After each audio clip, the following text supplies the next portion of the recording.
সুপ্রিয় ছাত্রছাত্রী ভাই ও বোনেরা, আসসালামু আলাইকুম।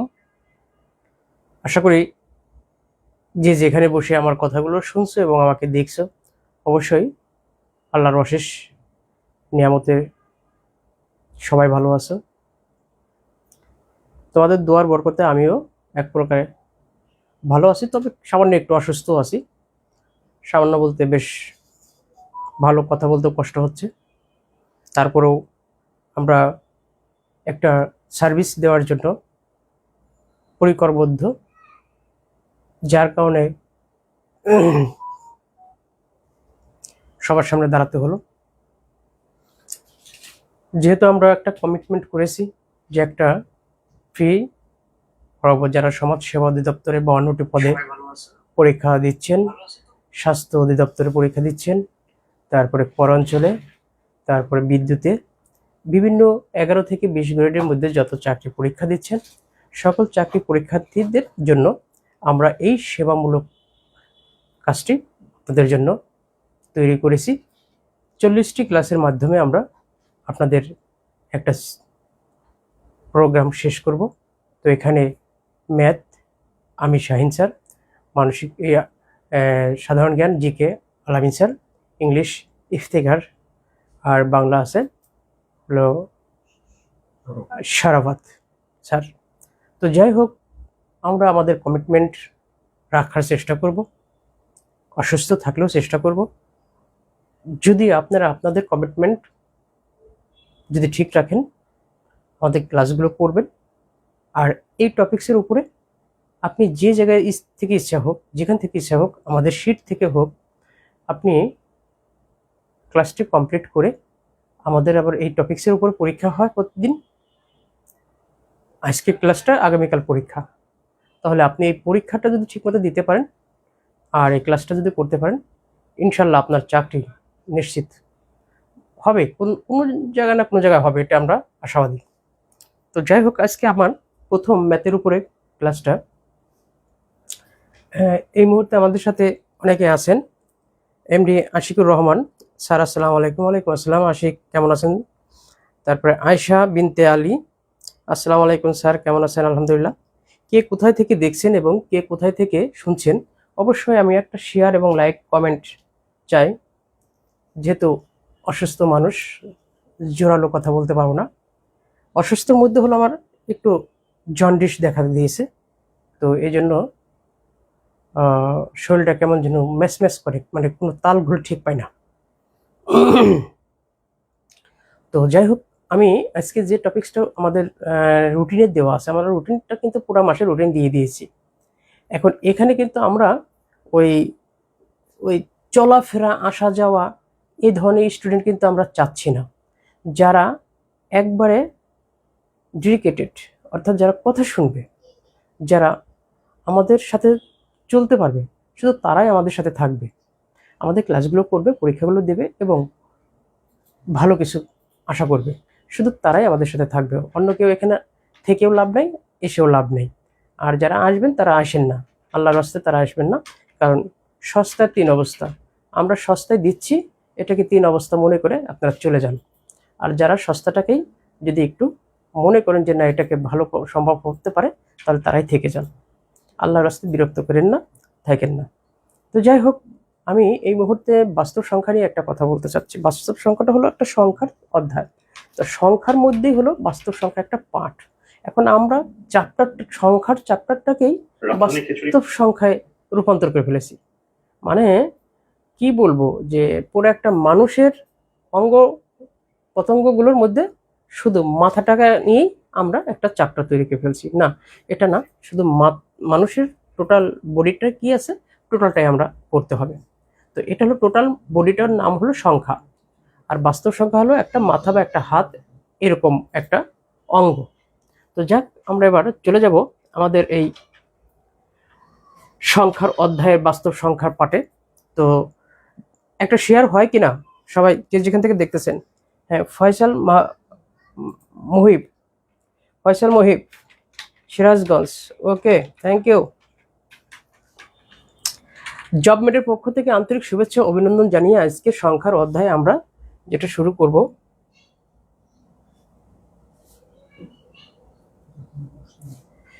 কি কালার দেবো? লাল, লাল দেবো? ও সাদা, সাদা দেবো, সাদা।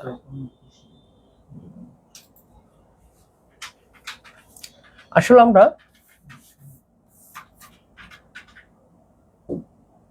শিখবো হলো সংখ্যা।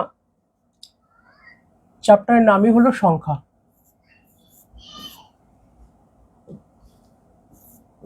সংখ্যা যদি দেখা না যায় তাহলে অবশ্যই বলবেন যে স্যার দেখা যাচ্ছে না, স্পষ্ট দেখা যাচ্ছে না, অবশ্যই বলবেন। দেখে তো লালটা দিলে কেমন দেখা যায়? কালো? দেখে তো কালো।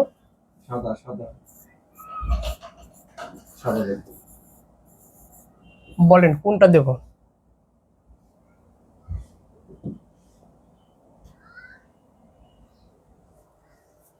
তো সংখ্যা আগে কিভাবে তৈরি করতে হবে বা সংখ্যা কোথা থেকে আসলো, সংখ্যার বেসিক জিনিসগুলো কি, মূল জিনিসগুলো কি, আমরা সে সম্পর্কে একটু ধারণা নিয়ে আসি। সংখ্যাটা সাধারণত তৈরি হয়েছে, প্রথম হলো অঙ্ক বা ডিজিট। অঙ্ক, অঙ্ক বা ডিজিট। ডিজিট, এই অঙ্ক বা ডিজিট কি? অঙ্ক বা ডিজিট হলো সহজ ভাষায় যে 0, 1, 2, 3, 4, 5, 6, 7, 8, 9 এই 10টি প্রতীক, এই 10টি প্রতীককে সাধারণত আমরা অঙ্ক বলে থাকি বা ডিজিট বলে থাকি। যখন এই অঙ্ক বা ডিজিটের আবির্ভাব হয় হলো, আমি সংক্ষেপে একটু বলবো, বেশি কথা বলতে পারছি না। তো ভারতবর্ষে থেকে এই প্রথম এর উৎপত্তি হয়, ভারতবর্ষ থেকে। তো এই ভারতবর্ষে যখন ধর্মযাজক যারা ছিলেন তারা বিভিন্ন পাহাড়ের বিভিন্ন মণ্ডপে পূজা দিতে যেতেন। তো দেখা গেছে যে পাহাড়টা এমনভাবে ছিল গোল যে এক মণ্ডপ থেকে ঘুরে আবার দেখা গেছে ওই মণ্ডপে চলে আসতেন। তো বুঝতে পারতেন না আসলো যে আমাদের ভুল কোথায় হচ্ছে। পরে শেষে কি করে, ওই মণ্ডপের গায়ে বা পাহাড়ের ওই মণ্ডপের পাশে চিহ্ন এঁকে দিলেন যে হ্যাঁ আমি এই চিহ্ন দিয়ে এই জায়গায় এসেছি, এই চিহ্নতে এসেছি। তো এরকম চিহ্ন দিয়ে শেষে তারা গবেষণা করতে করতে চিহ্নগুলো এরকম ছিল যে ধরেন একটার গায়ে ছিল এরকম, এই একটা কোণ বলে এটাকে তারা প্রথম মনে করত। তো আরেকটার গায়ে ছিল এরকম, এই দুইটা কোণ বলে তারা দুই পরেরটা মনে করত। আরেকটার এরকম ছিল 3, এই যে 3টা কোণ বলে এরা 3 মনে করত। আরেকটা এরকম ছিল 4, এই যে 4, 1, 2, 3, 4, ও এই যে এটা 1, 2, 3, 4, 1, 2, 3, 4। তো এভাবে সাধারণত যতগুলো কোণ ছিল তাকে ওইভাবে ধারাবাহিকভাবে পরপর পরপর অঙ্কগুলো সাজানো হয়েছে। তো যাই হোক, এরকম আমরা 10টা দিকে, এই 10টা ডিজিটটা ছিল 10 দিকে। আমরা যেমন বলি দিক কয়টা, আসলে দিক হলো আমরা পূর্ব, পশ্চিম, উত্তর, দক্ষিণ এরকম মনে করি না। আসলে এরকম ওই দিকগুলো তৈরি করা হয়েছে ওই 10টা মণ্ডপের 10 দিকে ছিল, তাই এই দিকগুলো 10টাকে বানানো হয়। এরকম ছিল 10টা দিকে, 10টা দিক। এটা ছিল পূর্ব, এটা ছিল পশ্চিম, পশ্চিম, এটা ছিল উত্তর, এটা ছিল দক্ষিণ। ঠিক আছে, এটা ছিল ঊর্ধ্ব, এটা ছিল অর্ধ, অধ, এটা ছিল ঈশান মানে নৈরিত, নৈরিত, এটা ছিল ঈশান, এটা ছিল অগ্নি, এটা বায়ু। দেখেন এই 10টা দিকে 10টা ডিজিট থাকার কারণে এই মূলত দিকও কিন্তু 10টি, দিক 10টি আর ডিজিট এই কারণেই 10টি। তো এই জায়গা থেকে সাধারণত কোনো পরীক্ষা, ছোট ছোট পরীক্ষাগুলোতে যারা ম্যাথমেটিক্স থাকেন তারাও কিন্তু এরকম প্রশ্ন ধরতে পারেন যে ডিজিট সাধারণত কয়টি, তখন বলতে হবে 10টি। আর ডিজিটের মধ্যে তাহলে বলেন তো দিক কয়টি? তাহলে দিকও কিন্তু 10টি। দিক কিন্তু 4টি নয়, দিক কিন্তু 10টি।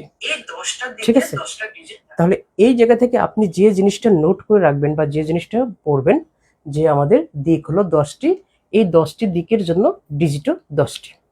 ওকে, ডান। যদি বুঝতে পারেন ইয়েস অথবা নো লেখুন, ইয়েস অথবা নো লেখেন, ইয়েস অথবা নো। 10টা ডিজিটের জন্য 10টা দিক। আয়শা বিনতে আলী লিখেছেন ময়মনসিংহ সদর থেকে, থ্যাংক ইউ আয়শা বিনতে আলী। স্যার সাউন্ডটা ঠিক আছে, বুঝিয়ে দেন কি? ও বাড়াইয়ে দেন। আচ্ছা, আমি তো আসলে আজকে অসুস্থ। জেরিন তাসনিম, তাসনিম আসসালামু আলাইকুম। ওয়ালাইকুম সালাম। Ayesha Binte 34 share done. Okay, thank you.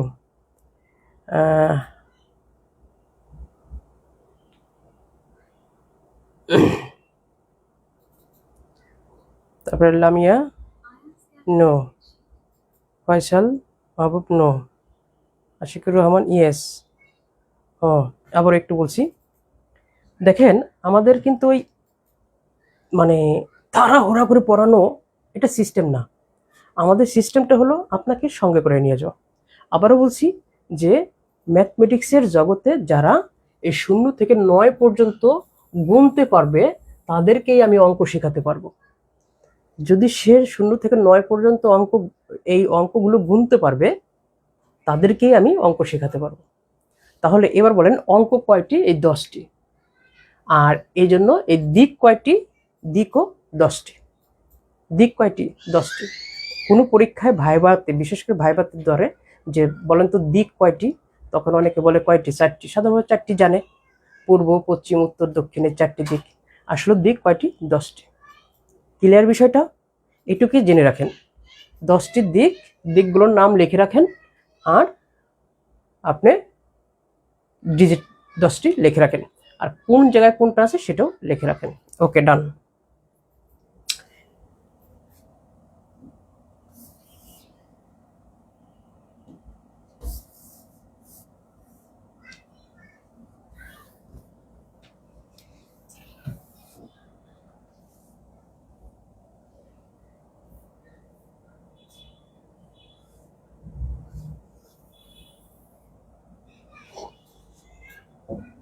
এবার আসেন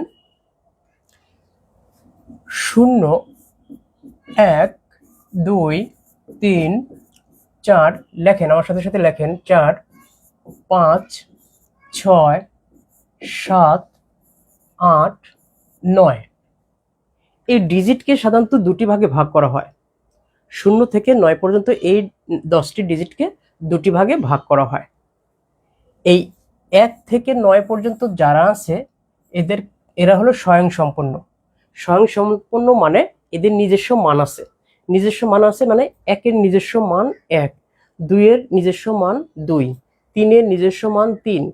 এই 3 এর মান 3 এর কম হবে না, বেশি হবে না, 3। তো এরা স্বয়ংসম্পন্ন।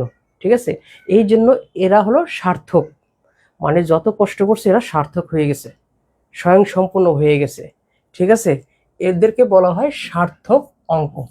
কি বলা হয়? সার্থক অঙ্ক। মুখে মুখে বলেন কি অঙ্ক? সার্থক অঙ্ক। কাকে বলা হয় সার্থক অঙ্ক? 1 থেকে 9 পর্যন্ত। 1 থেকে 9 পর্যন্ত এদেরকে বলা হয় সার্থক অঙ্ক, সার্থক অঙ্ক। আর এই শূন্যকে বলা হয় সাহায্যকারী অঙ্ক, সাহায্যকারী, সাহায্যকারী অঙ্ক। শূন্যকে সাহায্যকারী অঙ্ক বলা হয়, কারণ শূন্যের নিজস্ব কোনো মান নেই। শূন্য 1000 যদি পাশে পাশে বসানো যায় তাও সে শূন্য। সুতরাং শূন্যের নিজস্ব কোনো মান নেই, অর্থাৎ শুধু এদের নিজস্ব মান আছে। তাহলে কেন সার্থক অঙ্ক এদেরকে বললাম? নিজস্ব মান আছে, নিজস্ব মান আছে, নিজস্ব মান আছে, নিজস্ব মান আছে। আর এদের নিজস্ব কি নেই? মান নেই। নিজস্ব কি নেই? নিজস্ব মান নেই, নিজস্ব মান নেই। শূন্যের নিজস্ব মান নেই। ঠিক আছে, কিছু মনে করবেন না, আমি যখন অফলাইনে পড়ে তখন আমরা একটু শূন্য নিয়ে অনেক মজা করি, যে শূন্যকে আসলে আমি ওই মহিলাদের সাথে তুলনা করে থাকি, বা ওরা তো সাধারণত পুরুষের সাথে মানে পুরুষকে বিবাহ করে বা পুরুষদেরকে বিবাহ করে ওদের জীবন ধন্য করে, পুরুষের জীবনে ধন্য করে। এই জন্য দেখেন, এই যে মনে করেন এরা যদি পুরুষ সংখ্যা হয় আর এটা যদি মহিলার সংখ্যা হয়, তাহলে এই পুরুষের সংখ্যার পাশে একটা মহিলা বসলে দেখেন এর সংখ্যাটা কত গুণ বৃদ্ধি পায়, কত সুন্দর দেখা যায়। এটা কত হলো, 1-এর সাথে 0 বসে 10 হয়ে গেছে। খেয়াল করছেন কত ডিমান্ড? হ্যাঁ, আবার এমন আছে যে এই পুরুষের সাথে এই মহিলা যদি সম্পর্ক করে, তাহলে এই পুরুষ আর পুরুষ থাকে না, পুরুষও কি হয়ে যায়, মহিলা হয়ে যায়। হ্যাঁ, পুরুষও মহিলা হয়ে যায়।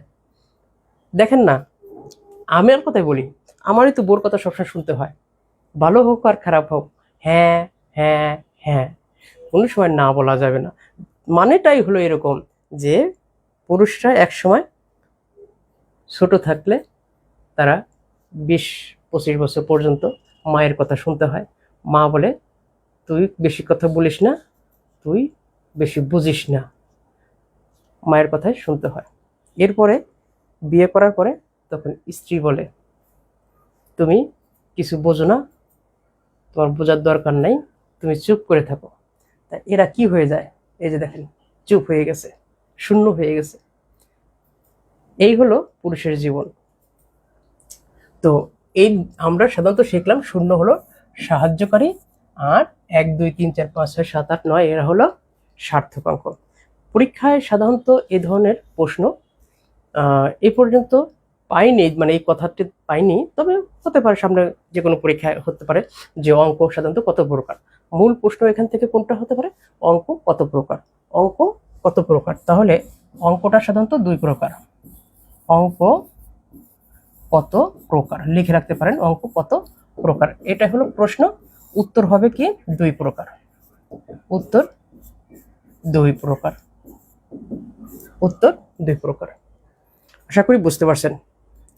এই মুহূর্তে কে কে আমার কথা বুঝতে পারছেন? হ্যাঁ, ফয়সাল বলছেন, ও আশিক আতিকুর রহমান, ইয়েস। জেরিন তাসনিম, ইয়েস।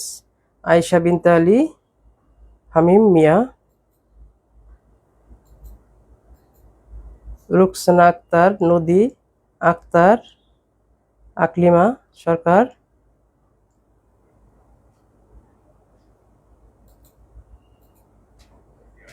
কত কিছু নাম। ওকে, আমরা এই তাহলে এবার অঙ্ক বা ডিজিট সম্পর্কে আমরা মোটামুটি একটু বুঝতে পারলাম। এবার আমরা শূন্য সম্পর্কে একটু বলবো, শূন্য সম্পর্কে একটু বলবো।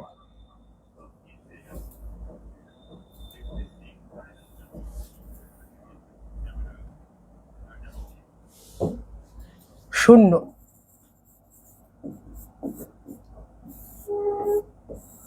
শূন্যটা কি? এই শূন্যটা প্রথমে ধারণা দেন ভারত উপমহাদেশের আর্যভট্ট। শূন্য সম্পর্কে প্রথম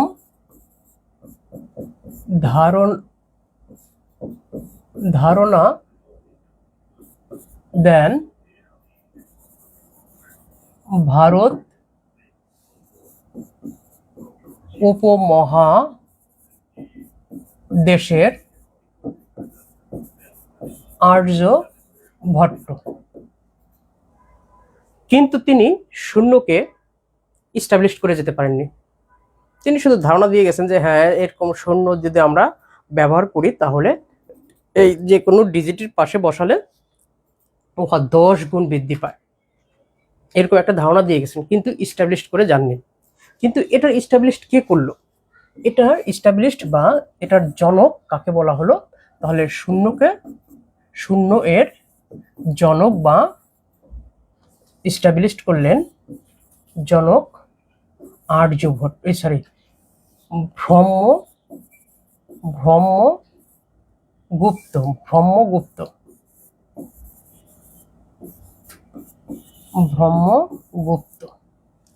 এটাকে ইস্টাবলিশড বা জনক হিসেবে আমরা পেয়ে থাকি। তো তো পরীক্ষার খাতায় সাধারণত এই জায়গা থেকে প্রশ্ন হয়েছে এবং হবে ইনশাল্লাহ। তাহলে কি ধরনের প্রশ্ন হয় দেখেন, এখানে বলা হয় যে শূন্যের আবিষ্কারককে অথবা শূন্যের জনককে। তখন এদের যে কোনো একজন যদি প্রশ্নের উত্তরে থাকে, দুইজন যদি না থাকে, একজন থাকে তাহলে তার নামটাই হবে, একজন থাকলে তার নামটা হবে।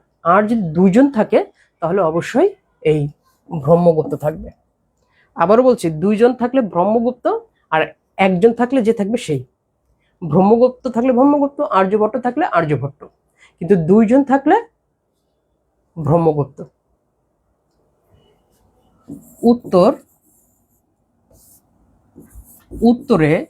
উত্তরে দুইজন থাকলে উত্তর হবে ব্রহ্মগুপ্ত।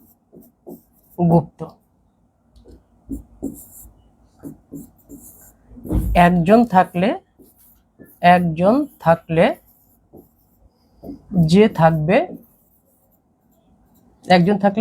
যে থাকবে তার নাম আসবে। তো হতে পারে আর্যভট্ট,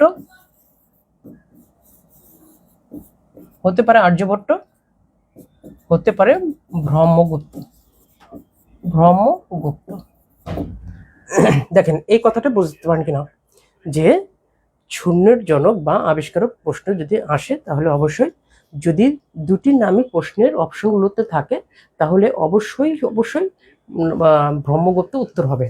আর যদি সিঙ্গেল ভাবে থাকে, যার নামটা থাকবে সেই উত্তর, সে হতে পারে আর্যভট্ট, হতে পারে ব্রহ্মগুপ্ত।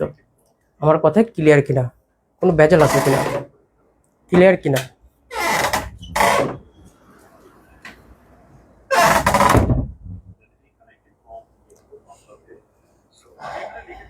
হ্যাঁ দেখেন, এটুকু একটু লেখেন,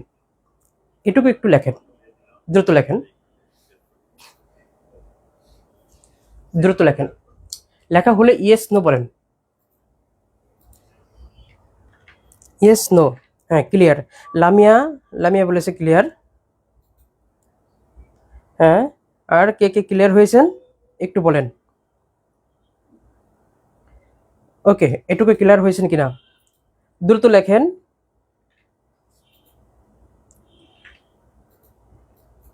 হ্যাঁ, লেখা শেষ হলে অবশ্যই বলবেন ইয়েস অর ডান বা ক্লিয়ার। ইয়েস ডান লিখুন তো, ক্লিয়ার ইয়েস ডান, ক্লিয়ার ইয়েস নো ডান। কি সবাই ঘুমিয়ে পড়ছেন? ঘুমালে কি আর হবে? ইয়েস নো, ভেরি গুড, ওকে।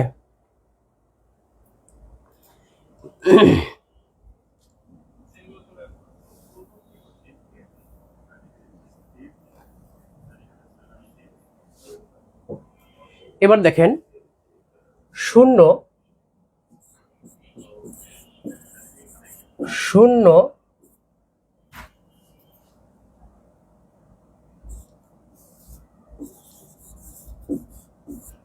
ধনাত্মক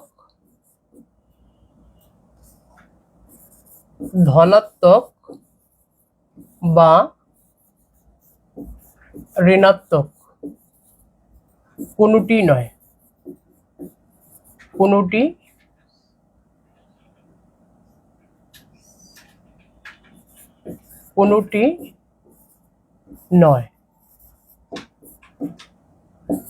শুধু পূর্ণ সংখ্যা, ধনাত্মক ঋণাত্মক কোনটি নয়, শুধু পূর্ণ সংখ্যা। হ্যাঁ, Brishti Rahman share done, clear share done, yes clear done, okay. Hanzal Hafiz, আসসালামু আলাইকুম। আপু কি লিখছে, কাকে আপু বলতেছে?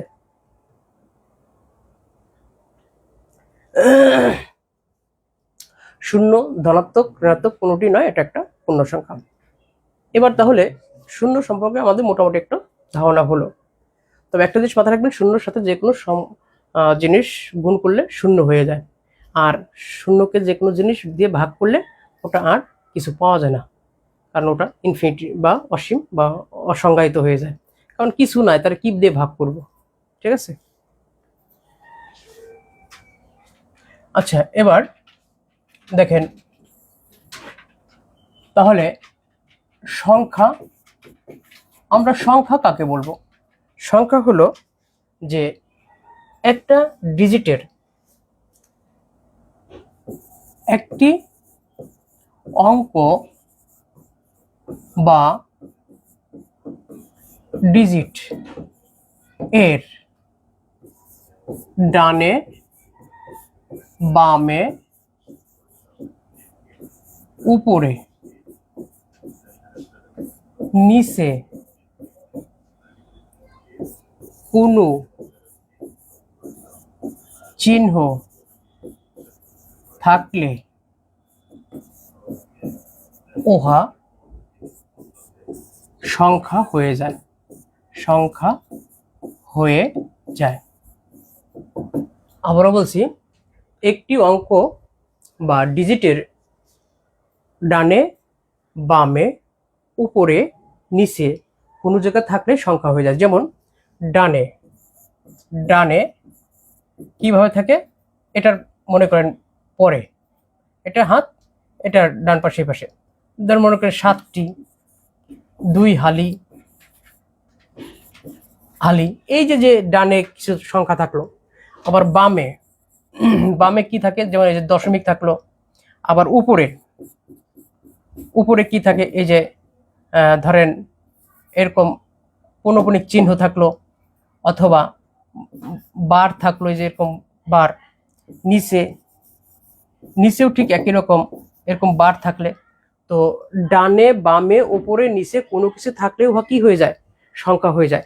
যে কোনো অঙ্কের ডানে বামে উপরে নিচে থাকলে উহা সংখ্যা হয়ে যায়।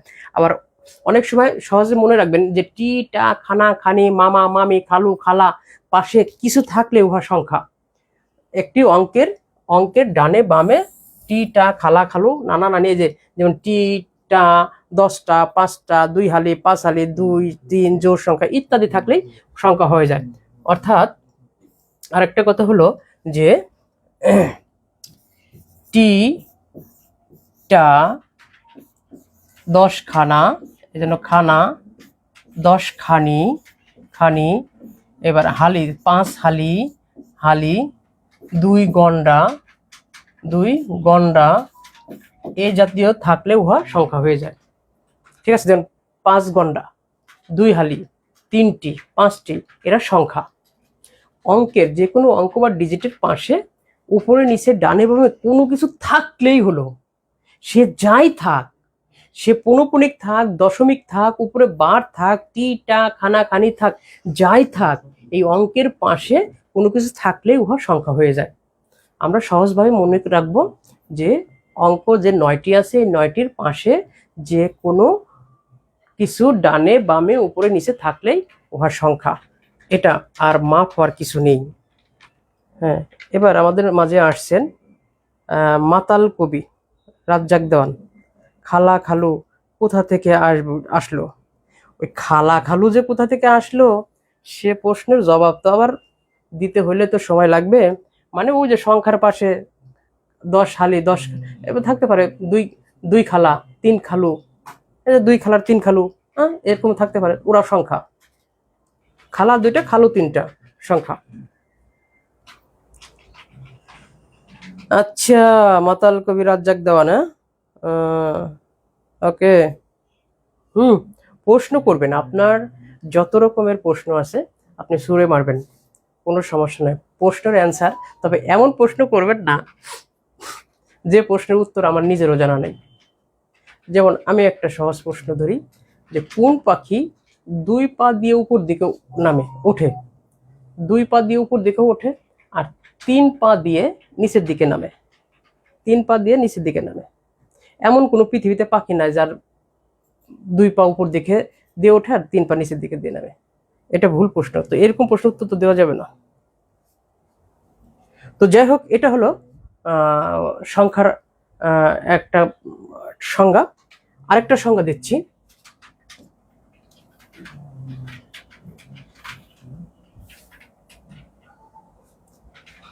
আরেকটা সংজ্ঞা হলো 2 বা ততোধিক, 2 বা ততোধিক অঙ্ক মিলিত হয়ে, 2 বা ততোধিক অঙ্ক মিলিত হয়ে সংখ্যা তৈরি করে। 2 বা ততোধিক অঙ্ক পাশাপাশি মিলিত হয়ে সংখ্যা তৈরি করে। 2 বা ততোধিক, তুমি দেখি জয়েন করেছো, হ্যাঁ, কে কাকে বললো? 2 বা ততোধিক সংখ্যা অঙ্ক মিলে সংখ্যা তৈরি করে। যেমন 1 2, দুইটা নিয়ে 1 2 3, তিনটা সংখ্যা, 4 5 2 3 9, 6টি অঙ্ক নিয়ে সংখ্যা। তো এই যে দেখেন 2 বা ততোধিক অঙ্ক পাশাপাশি বসে সংখ্যা তৈরি হয়। আর ওই যে বলছিলাম না, 7টি 8 খানা, 9 খালু, 5 খালা, তারপরে যাই বলেন না কেন এগুলো কি সংখ্যা, সব সংখ্যা। এখন আমি একটা প্রশ্ন করে দেখি, বলেন তো কে উত্তর দিতে পারবে? নিচের কোনটি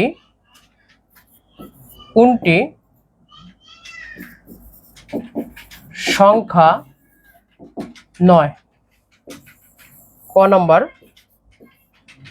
2টি, খ নাম্বার 11, গ নাম্বার 7, ঘ নাম্বার 9 হালি। হ্যাঁ, দ্রুত অ্যান্সার দেন, দেখি কে পারে, কে আছেন আমাদের সাথে।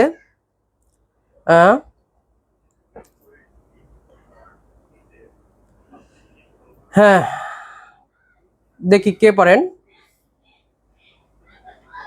সৈকত মহন্ত কোথায় আছেন দেখেন, আতিকুর রহমান, লামিয়া, আয়শা বিনতে আলী, জেরিন তাসনিম, কে উত্তর দেবেন দ্রুত দেন। হ্যাঁ, লামিয়া বলছে, লিমা কি লাইমা নাকি, লামিয়া 7 বলছে। তার বৃষ্টি রহমান 7, ভেরি গুড, তোমাদের অশেষ ধন্যবাদ। হ্যাঁ, নেহাল 7, আর কে কে আছে দেখি, বলো দ্রুত বলো, বলো। আতিকুর রহমান 7, হ্যাঁ ভেরি গুড। হ্যাঁ, বোঝা গেছে যে তোমরা সাথে আছো এখনো। থাকো, আরো বেশ মজার কিছু তথ্য দেব,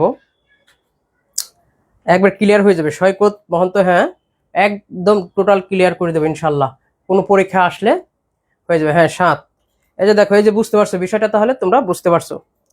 সৈকত মহন্ত 7, হ্যাঁ টোটাল জিনিসটা বুঝতে পারছো।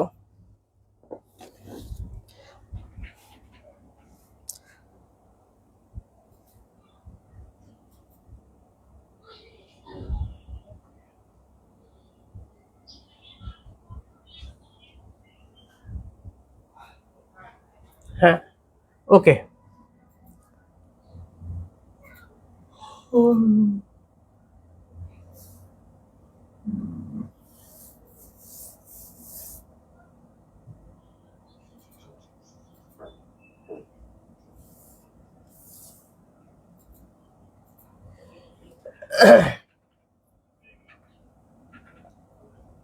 হ্যাঁ, আমাদের এখানে আয়শা, হ্যাঁ আয়শা বিনতে আলী, ওকে ওকে ওকে, ভেরি গুড। আচ্ছা, এবার যতটুকু শিখলাম এদের নিয়ে একটা কবিতা আঁকি। এই যে কবিতার নাম হলো গাণিতিক প্রক্রিয়া। গাণিতিক প্রক্রিয়া। গাণিতিক প্রক্রিয়া সাধারণত 5 প্রকার। কত প্রকার? 5 প্রকার। এটা পরীক্ষা আসে। গাণিতিক প্রক্রিয়া 5 প্রকার। হ্যাঁ, সৈকত মন্ত হ্যাঁ লিখছেন। ওকে, থ্যাংক ইউ। 5 প্রকার। 1 নম্বর হলো অঙ্ক প্রতীক। অঙ্ক প্রতীক। অঙ্ক প্রতীক কি? 0, 1, 2, 3, 4, 5, 6, 7, 8, 9। 2 নম্বর হলো প্রক্রিয়া প্রতীক। প্রক্রিয়া প্রতীক। প্রতীক। প্রক্রিয়া প্রতীক। প্রক্রিয়া প্রতীক হলো যোগ, বিয়োগ, গুণ, ভাগ। যোগ, বিয়োগ, গুণ, ভাগ। 4 প্রকার। কত প্রকার? 4 প্রকার। 4 প্রকার প্রক্রিয়া প্রতীক।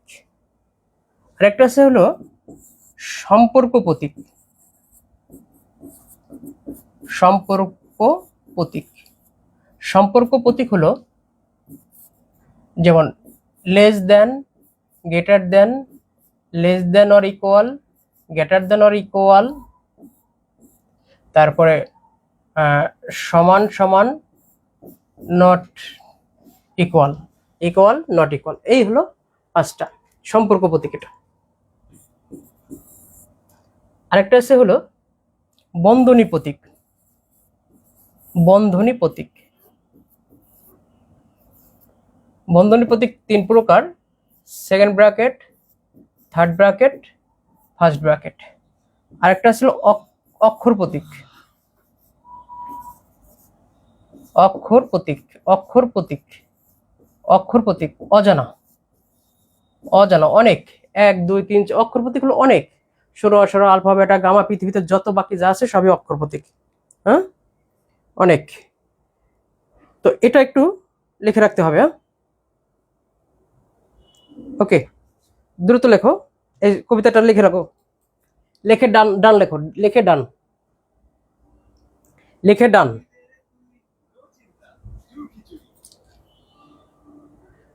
নো চিন্তা ডু খিচুড়ি। দ্রুত খিচুড়ি লেখো। সৈকত লেখা হয়েছে? সৈকত মহন্ত লেখা হয়েছে কি? আতিকুর রহমান লেখা হয়েছে? নেহাল, বৃষ্টি, লামিয়া লেখা হইলে ডান লেখো। লেখা হইলে ডান, দ্রুত।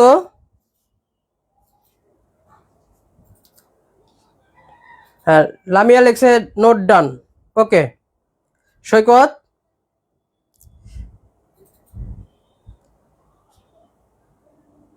নোট ডান। দ্রুত লেখো, দ্রুত লেখো।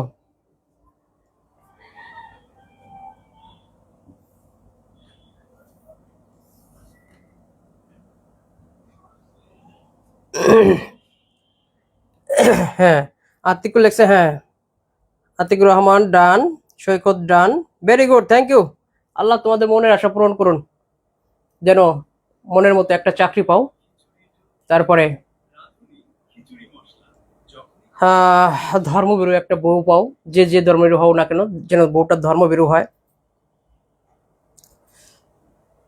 ধর্মবিরু বউ হলে শান্তি বেশি। আচ্ছা, এবার আমরা চলে যাব সংখ্যা নিয়ে।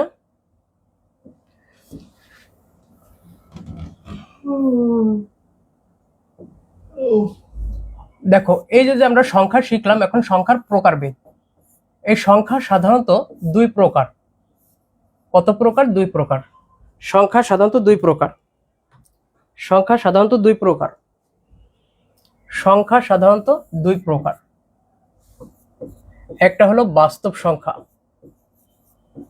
বাস্তব সংখ্যা।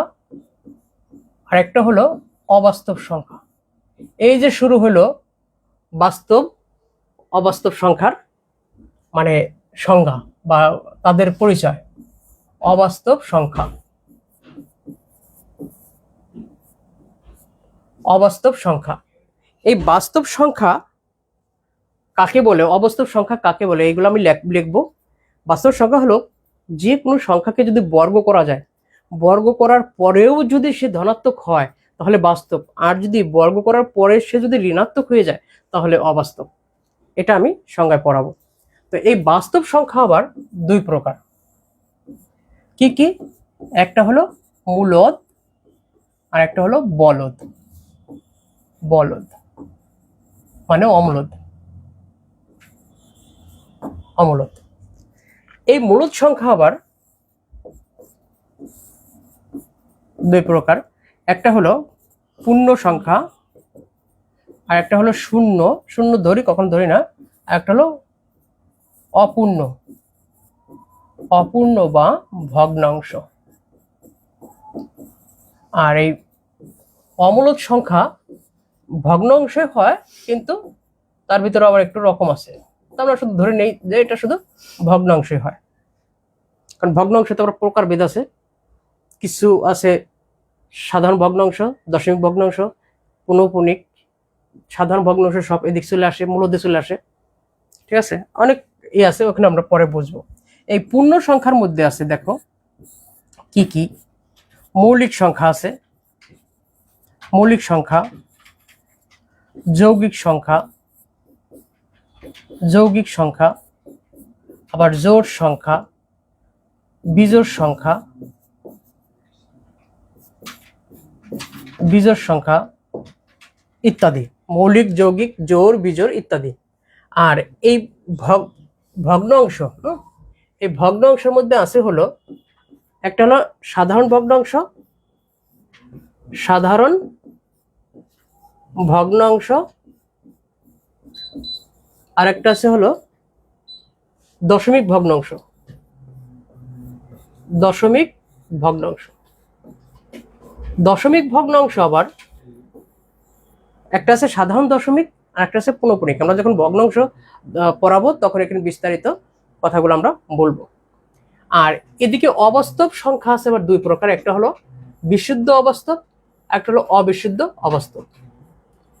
বিশুদ্ধ অবাস্তব, বিশুদ্ধ অবাস্তব, বিশুদ্ধ অবাস্তব, আর একটা হলো অবিশুদ্ধ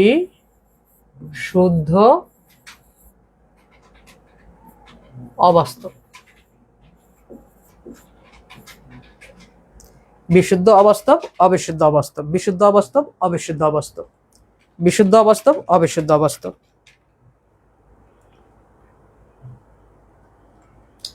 মূলদ অমূলদ, হ্যাঁ, মূলদ অমূলদ, বিশুদ্ধ অবাস্তব। হ্যাঁ, শিরিনা আক্তার, শিরিন আক্তার লিখছে অবাস্তব। হ্যাঁ, অবাস্তব। শিরিন মূলদ, অমূলদ। হ্যাঁ, ভেরি গুড।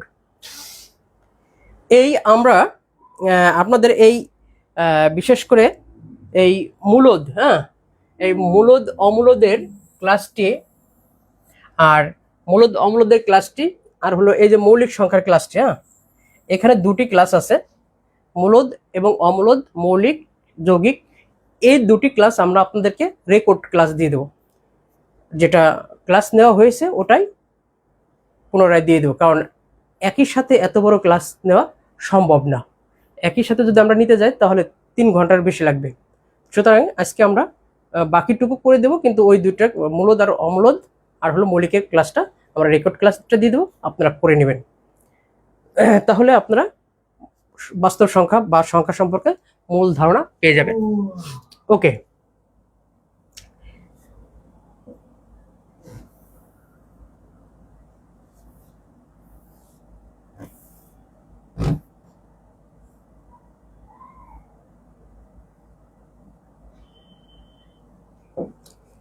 এবার লিখি বাস্তব সংখ্যা। দেখেন,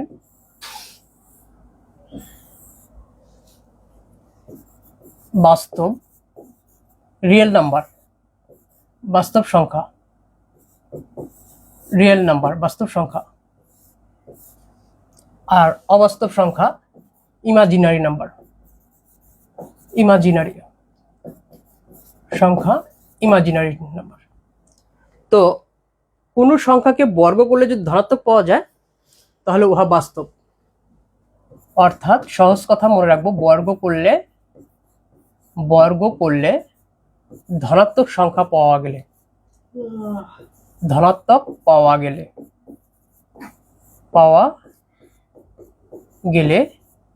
ধনাত্মক পাওয়া গেলে বাস্তব, আর ঋণাত্মক পাওয়া গেলে অবাস্তব। যেমন ধরেন একটা ঋণাত্মক সংখ্যা এই -2, এই -2কে যখন আমরা বর্গ করব, -2কে আমরা বর্গ করব, তখন কিন্তু আমরা +4 পাই। যদি একটা রুটের বাহিরে মাইনাস থাকে, এটাকে যদি আমরা বর্গ করি, রুটের বাইরে যদি মাইনাস থাকে, এটাকে যদি আমরা বর্গ করি, তখন কিন্তু এই মাইনাস আর এই স্কোয়ারের কারণে এই মাইনাস মানে স্কোয়ার মানে কত, 2 বার হয়ে গেল, মাইনাসে মাইনাসে প্লাস হয়ে যায়, আর স্কোয়ার রুট কেটে গিয়ে 2 হয়ে যায়, তার মানে এটা +2 হয়ে গেল, যে পজিটিভ হয়ে গেল, অর্থাৎ এটা বাস্তব সংখ্যা। এই যে পজিটিভ হয়ে যাওয়ার কারণে এটা বাস্তব সংখ্যা। কিন্তু রুটের ভিতরে যদি থাকে, ধরেন এরকম আছে, এটাকে যদি আমরা বর্গ করি, রুটের ভিতরে যদি মাইনাস থাকে, এটাকে যদি আমরা বর্গ করি, তাহলে এই 2 আর এই রুট কেটে গিয়ে -2 থেকে যায়, তার মানে এটা হলো অবাস্তব, অর্থাৎ বর্গ করার পরেও সে ঋণাত্মক, অর্থাৎ সে অবাস্তব। অর্থাৎ আমরা এই কথাটুকু যদি মনে রাখতে পারি, তাহলে বাস্তব আর অবাস্তব নিয়ে কোনো দিন কারো কাছে যেতে হবে না। কি যেতে হবে না? যে রুটের মধ্যে যদি ঋণাত্মক সংখ্যা থাকে, তাহলে উহা অবাস্তব, আর পৃথিবীতে যা আছে সবই বাস্তব, এই একটা জিনিস বাদে। তাহলে আমরা একটু নোটটা লিখে রাখি যে রুটের ভিতরে মাইনাস চিহ্ন থাকলে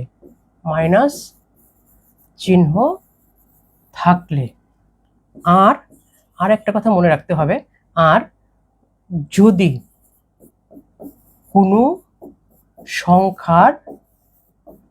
সংখ্যার সাথে ইমাজিনারির আই যুক্ত থাকে, উহা অবাস্তব। যেমন 3i, 4i, ⅖i মানে 5i, তারপরে রুটের মধ্যে -2, -3, -5, -4 ইত্যাদি, এইরকম থাকলেই অবাস্তব। এই চিহ্নগুলো যদি মাথায় রাখা যায় যে এই কয়েকটাই শুধু অবাস্তব, বাকি পৃথিবীতে যা আছে সবই বাস্তব, তাহলে কিন্তু বাস্তব অবাস্তব নিয়ে আর আপনার কোনো মাথায় কষ্ট করতে হবে না, মাথায় রাখতে হবে না, মাথা থেকে ঝেড়ে ফেলে দিলেও সম্ভব। তাহলে বর্গ করলে ধনাত্মক পাওয়া গেলে বাস্তব, ঋণাত্মক পাওয়া গেলে অবাস্তব। মাইনাস চিহ্নকেও সবসময় বর্গ করলে ধনাত্মক পাওয়া যায়, তার মানে ওটা বাস্তব। কিন্তু রুটের বাইরে মাইনাস থাকলে বর্গ করলে সেটা প্লাস হয়ে যায়, রুটের ভিতরে মাইনাস থাকলে ওটাকে বর্গ করলে কখনো সেটা প্লাস আর হয় না। তো এই একটা জিনিসই মাথায় রাখবো যে রুটের ভিতরে মাইনাস চিহ্ন থাকলে আর কোনো সংখ্যার সাথে যদি আই যুক্ত থাকে, ইমাজিনারির আই যুক্ত থাকে, তাহলে সেটা অবাস্তব। ক্লিয়ার? তাহলে এবার একটু লিখে ডান লিখুন।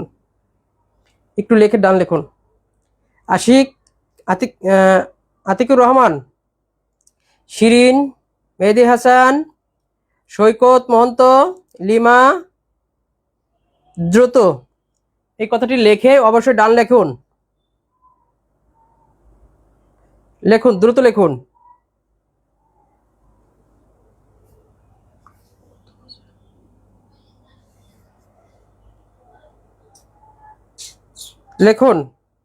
সৈকত মহন্ত লিখছে দান, আতিকুর রহমান ঠিক আছে স্যার, ওকে। বাকিরা কই লিখতেছেন? দ্রুত লিখে জানান।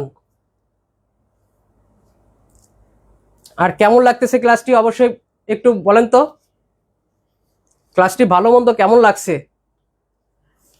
আপনাদের ভালো মন্দই আমার ভালো লাগা।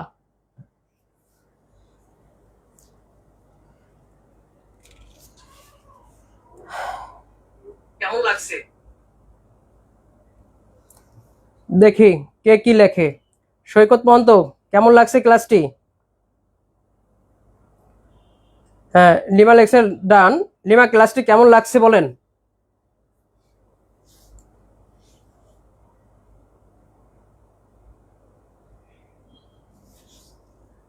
একটু বলেন।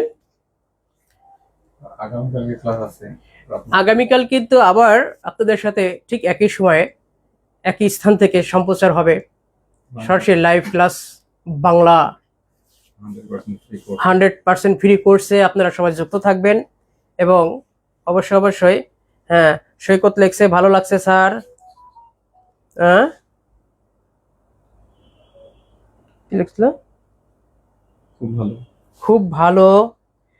লিমা লেখছে খুব ভালো।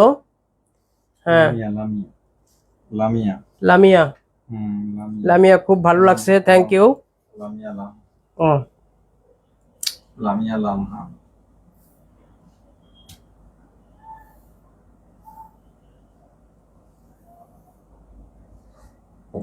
হ্যাঁ, এবার দেখেন তাহলে আমরা বাস্তব বিশুদ্ধ এখানে বাস্তব সংখ্যার উদাহরণ যদি লিখি -3 √−2 ইত্যাদি। আর অবাস্তব সংখ্যা যদি লিখি তাহলে অবাস্তব হলো হবে 3i বা √−2 ইত্যাদি। এখন এই দুইটা হলো, একটা হলো বিশুদ্ধ আর একটা হলো অবিশুদ্ধ। তার মানে এই টোটালটাই হলো বিশুদ্ধ, বিশুদ্ধ মানে এর সাথে কিন্তু কোনো ডানে বামে কোনো যোগ বিয়োগ আকারে কিছু লেখা নাই। ডানে বামে এদের সাথে কোনো যোগ বিয়োগ আকারে কিছু লেখা নাই, এই জন্য বিশুদ্ধ। বিশুদ্ধ অবাস্তব, বিশুদ্ধ অবাস্তব। কি কারণে বিশুদ্ধ অবাস্তব? যে এই যে সব সংখ্যার ডানে বামে কোনো কিছু যোগ বা বিয়োগ আকারে লেখা নেই। আর যোগ বা বিয়োগ আকারে যদি আশেপাশে কিছু থাকে তাহলে সেটা হবে অবিশুদ্ধ অবাস্তব। যোগ অথবা বিয়োগ, যোগ অথবা বিয়োগ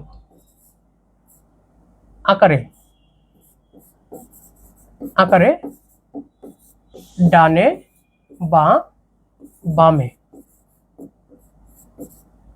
কোনো সংখ্যা থাকলে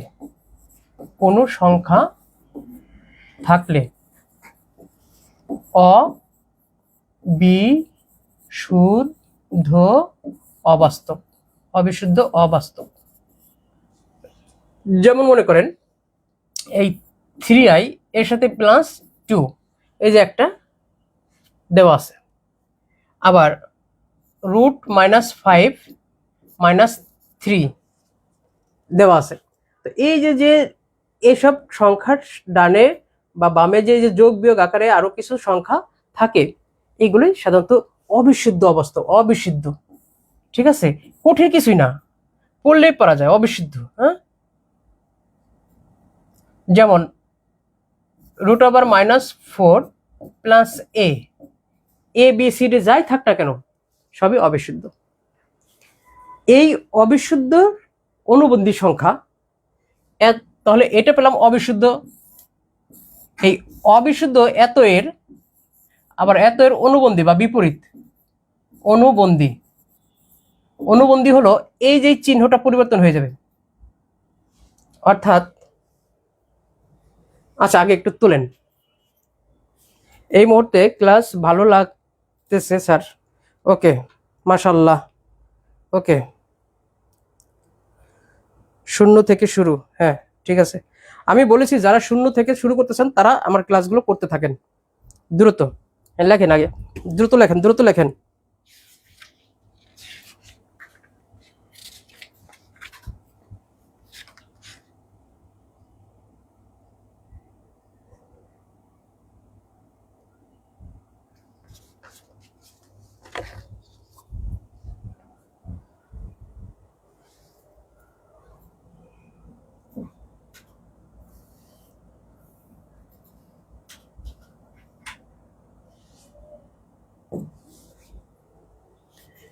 তাহলে যেমন 3i + 2 এর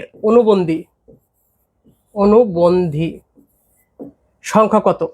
সবসময় মনে রাখবেন যে এই ধরনের সংখ্যার ক্ষেত্রে অনুবন্ধী সংখ্যা বললে এই যে অবাস্তব অংশ, যেটা অবাস্তব অংশ তার আগের চিহ্নটা পরিবর্তন হবে। এখানে কিছু নাই মানে কি প্লাস আছে, প্লাস থাকলে ওটা কি হয়ে যায় মাইনাস, তাহলে এতর অনুবন্ধী হবে কি -3i + 2। আবারও বলছি অবাস্তব নোট, এটা নোট আকারে লিখে রাখেন, নোট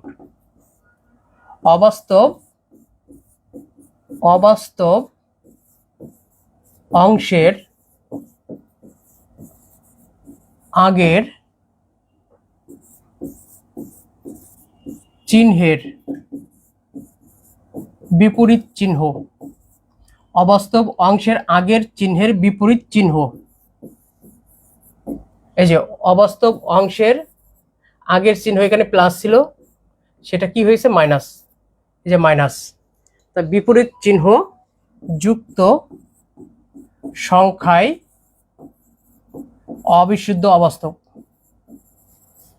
অবিশুদ্ধ অবাস্তব, অবিশুদ্ধ অবাস্তব। একটা উদাহরণ দিই, দেখেন যে 5 - √-5 এতর অনুবন্ধী কি হবে, তাহলে অনুবন্ধী শুধু এই চিহ্নটা পরিবর্তন হয়ে যাবে, 5 + √-5, কারণ এই অংশটা হলো অবাস্তব সংখ্যা, আর অবাস্তব সংখ্যার আগের চিহ্নটা মাইনাস আছে, আর সেটা পরিবর্তন হয়ে কি হয়ে গেল প্লাস। তো আবারও বলছি, কোনো অবাস্তব সংখ্যার সামনের চিহ্নটি পরিবর্তন হয়ে যে সংখ্যাটা তৈরি করে উভয় হলো অনুবন্ধী সংখ্যা।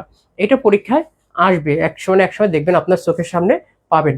তবে এটা সাধারণত 11, 12, 13 গ্রেডে যে যাগুলো প্রাইমারি, হাই স্কুল এসব জায়গায় অবশ্যই পাবেন। আর আমি যেভাবে পড়াচ্ছি বিশ্বাস করেন, আপনার বিসিএস থেকে শুরু করে সব চাকরির জন্য আপনার জন্য 100% কমন পড়বে, আমার ক্লাস থেকে কমন পড়বে ইনশাল্লাহ। আপনি এটা লিখে রাখতে পারেন, এবং 2-4টে পরীক্ষা প্রতি সপ্তাহে হয়, আমার ক্লাসগুলো করেন, পড়ার শেষে আপনি অনুধাবন 100% করতে পারবেন যে হ্যাঁ স্যারের ক্লাস থেকে অবশ্যই কমনগুলো পড়ে এবং পড়বে, নিশ্চিত থাকেন ইনশাল্লাহ। বিশ্বাস রাখেন, প্রমাণ মিলান, দেখবেন ইনশাল্লাহ কাজ করতে ভালো করতে পারবেন, কাজ করেও শান্তি পাবেন। ওকে, আমাদের এবার গেল অবাস্তব সংখ্যা চলে গেল। এবার আমরা আসি সংখ্যার কিছু প্রকারভেদ।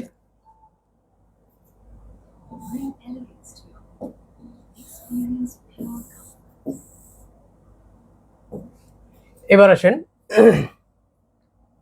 স্বাভাবিক সংখ্যা। এই স্বাভাবিক সংখ্যা থেকে পরীক্ষা প্রশ্ন আসে স্বাভাবিক সংখ্যা। এইগুলোকে বলা হয় ম্যাথের বা অধ্যায়ের বেসিক ধারণাগুলো। এইগুলো যদি ক্লিয়ার থাকে বা বুঝেন, তাহলে পরীক্ষায় আপনি অবশ্যই ভালো করতে পারবেন। এই স্বাভাবিক সংখ্যা হলো সকল ধনাত্মক পূর্ণ সংখ্যা, সকল ধনাত্মক পূর্ণ সংখ্যাকে স্বাভাবিক সংখ্যা বলা হয়, স্বাভাবিক সংখ্যা বলা হয়, স্বাভাবিক সংখ্যা বলা হয়। যেমন স্বাভাবিক সংখ্যাকে সাধারণত ইন্টিজার মানে আইস দ্বারা প্রকাশ করা হয়,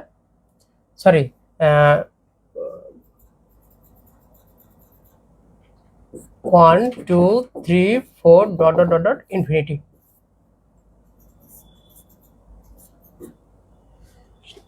স্বাভাবিক সংখ্যা সাধারণত সকল ধনাত্মক পূর্ণ সংখ্যা। এটা শুরু হয়েছে 1 থেকে, কোথা থেকে 1 থেকে শুরু হয়েছে, সকল স্বাভাবিক সংখ্যা 1 থেকে শুরু হয়েছে। এটা ন্যাচারাল নাম্বার, এটা n দ্বারা প্রকাশ করা হয়, ন্যাচারাল নাম্বার। আর সমস্ত সংখ্যা হলো শূন্য আসবে এখানে, 0 1 2 3 4 ... ইনফিনিটি, এটাকে বলা হয় সমস্ত সংখ্যা। আর পূর্ণ সংখ্যা ইন্টিজার, এটাকে সাধারণত জেড দ্বারা প্রকাশ করা হয়, কারণ পূর্ণ সংখ্যা ইন্টিজার এটা জার্মানির ভাষা থেকে তৈরি করা হয়েছে, জার্মানিরা এটা তৈরি করেছে, এবং এই জার্মানির ভাষায় ইন্টিজারকে জাহলিন বলা হয়, যার কারণে জেড দ্বারা এটাকে প্রকাশ করা হয়। এর থেকে বেশি কিছু জানার দরকার নেই। আর এই পূর্ণ সংখ্যা সাধারণত সেটা হতে পারে ধনাত্মক, ঋণাত্মক, 0 1 2 3, তারপরে 0, তারপরে -1, -2, -3, ইনফিনিটি। তো পূর্ণ সংখ্যা সাধারণত 3 ধরনের হয়ে থাকে। একটা হলো ধনাত্মক, ঋণাত্মক, শূন্য। আমরা সংখ্যা রেখা যদি দেখি তাহলে এটা হলো 0, আর এই পাশে সাধারণত ধনাত্মক 1, ধনাত্মক 2, এই পাশে হলো ঋণাত্মক। এই অংশটাকে বলা হয় ঋণাত্মক, এটাকে বলা হয় 0, এটাকে বলা হয় ধনাত্মক। ধনাত্মক, এটাকে বলা হয় ঋণাত্মক। তাহলে পূর্ণ সংখ্যা সাধারণত 3 ধরনের হয়, একটা ধনাত্মক, একটা ঋণাত্মক, আর একটা হলো 0।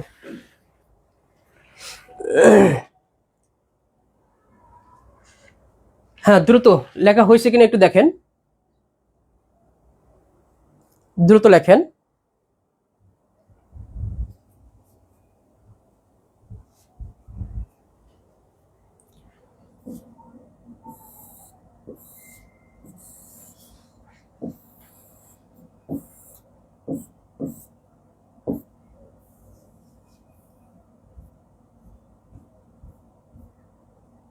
ওকে, ডান। এবার আমরা লিখব সক্রিয় মান। লেখেন সক্রিয় মান, সক্রিয় মান, সক্রিয় মান মানে কোনো সংখ্যার যার যে মান আছে সেটাকে সক্রিয় মান বলা হয়। যেমন 2935। তাহলে বলেন তো 5 এর সক্রিয় মান কত? 5। 3 এর সক্রিয় মান কত? 3। 9 এর সক্রিয় মান কত? 9। 2 এর সক্রিয় মান 2। যার যার মান, যার যার যা আছে তাই তার সক্রিয় মান। যার যার যা আছে তাই তার সক্রিয় মান। আর আরেকটা আছে হলো স্থানীয় মান। স্থানীয় মান বা ফেস ভ্যালু বলা হয়। ব্যাংকের পরীক্ষাগুলোতে এগুলো আসে এবং বিভিন্ন চাকরি পরীক্ষাতেও আসে। তো এটা হলো স্থানীয় যে মানগুলো থাকে সেটাকে বলা হয় স্থানীয়। যেমন 2935, এখানে দেখেন এই 5 আছে হলো একক স্থানীয়, তার মানে এর মান কত? 5। এই 3 আছে দশক স্থানীয়, তাই এর মান কত? 30। 9 আছে কত? শতক, তার মানে এর মান কত? এই যে 900। 2 আছে কত? হাজারে, তার এর মান কত? 2000। এটাকে বলা হয় স্থানীয় মান। মানে একক, দশক, শতক, সহস্র, অযুত, লক্ষ, এই যে মানটা, এটা কি বলা হয়? স্থানীয় মান। এবং এইভাবে সাধারণত পরীক্ষা আসে কি যে এই সংখ্যাটি 9 এর স্থানীয় মান কত, তখন 9 এর স্থানীয় মান কত হবে? 900। 9 এর স্থানীয় মান কত হবে? 900। 9 এর স্থানীয় মান কত হবে? 900। 9 এর স্থানীয় মান কত হবে? 900। 9 এর স্থানীয় মান কত হবে? 900। 9 এর স্থানীয় মান কত হবে? 900।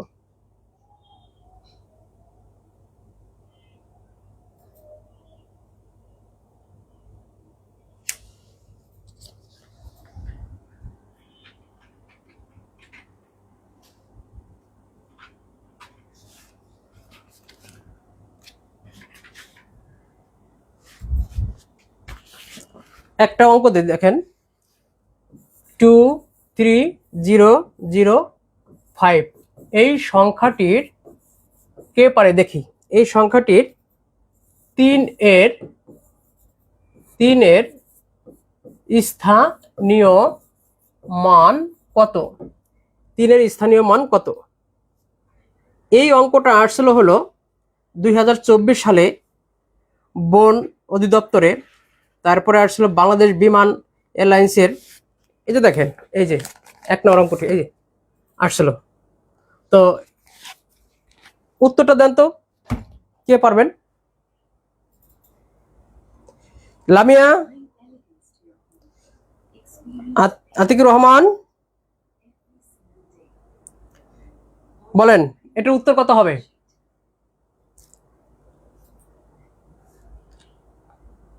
লেখা ডান।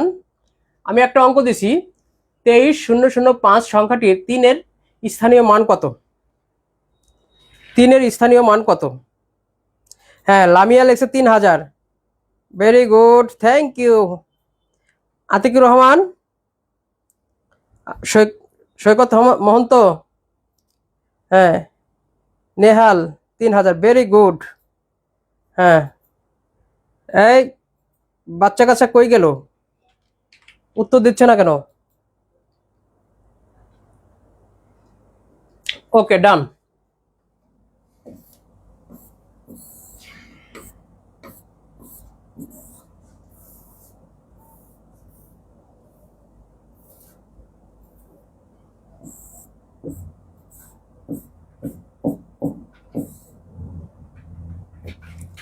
এবার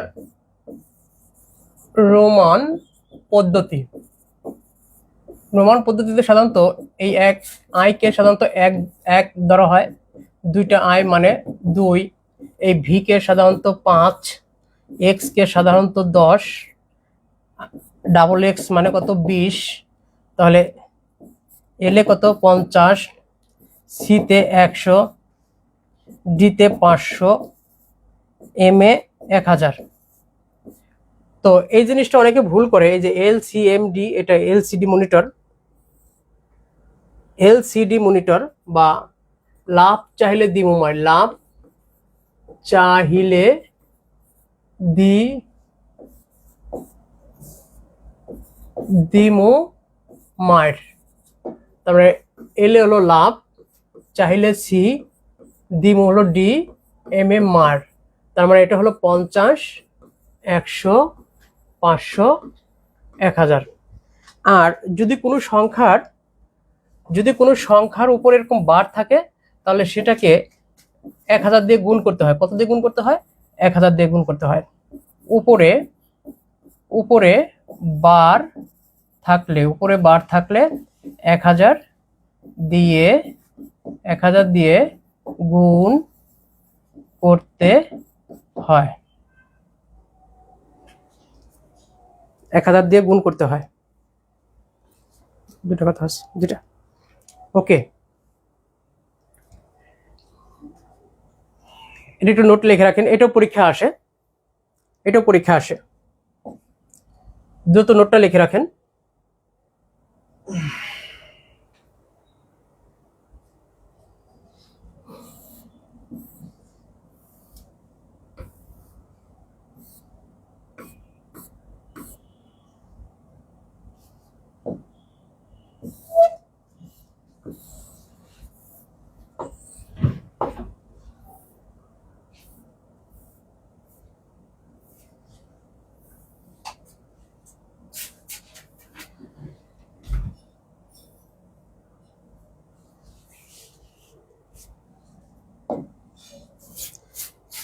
জোড় বিজোড়, জোড় ও বিজোড়। আমরা সাধারণত জোড় বিজোড়ের ক্ষেত্রে যে জিনিসটা লক্ষ্য করি, জোড় আর হলো বিজোড়।